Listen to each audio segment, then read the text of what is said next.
নমস্কার বন্ধুরা, সারাদিন শিবরাত্রির উপবাস করে এখন রেডি হয়ে নিলাম মন্দিরে যাওয়ার জন্য।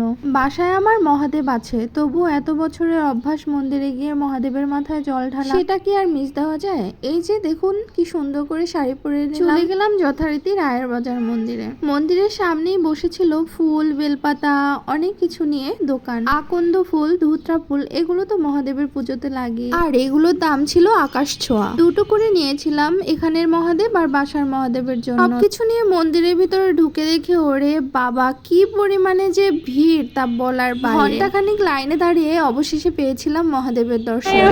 ওম নমঃ শিবায়। এখন ভোরে মহাদেবকে পুজো দিলাম বেল, বড়ই আর কলা, মহাদেবের ধূত্র ফুলের মালা সবকিছু পরিয়ে মনের আনন্দে মহাদেবকে পুজো দিয়ে বেরিয়ে চলে আসলাম।